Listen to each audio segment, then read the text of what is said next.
Little Red Riding Hood story. Once upon a time there was a girl called Little Red Riding Hood. She lived with her mother in a village near a forest. One day, Little Red Riding Hood went to visit her grandmother. She took a basket of food with her. On her way, Little Red Riding Hood met a wolf. "Hello, where are you going?" said the wolf. "I'm going to visit my grandmother who lives in the forest." The wolf ran to her grandmother's house. He went inside and locked her in the wardrobe. He put on her nightgown and got into her bed.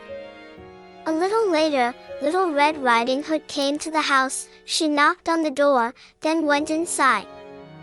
Little Red Riding Hood went over to grandmother's bed. "Oh, Granny, what a big ears you have," she said. "All the better to hear you with," answered the wolf.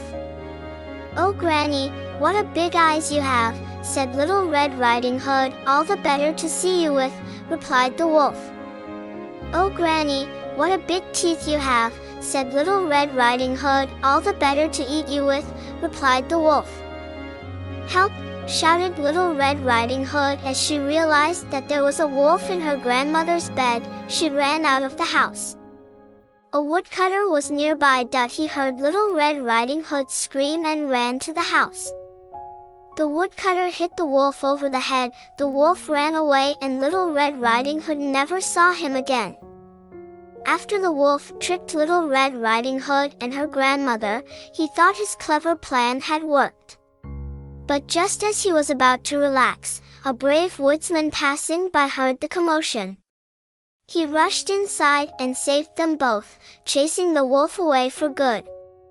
Little Red Riding Hood was so grateful and promised herself to always follow her mother's advice. She learned that wandering off the path and talking to strangers can lead to trouble.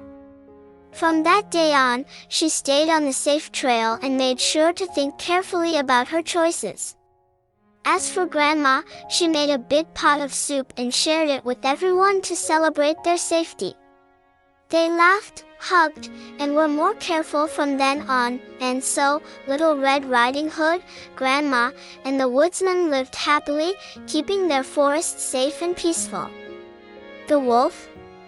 Well, he never dared to bother them again.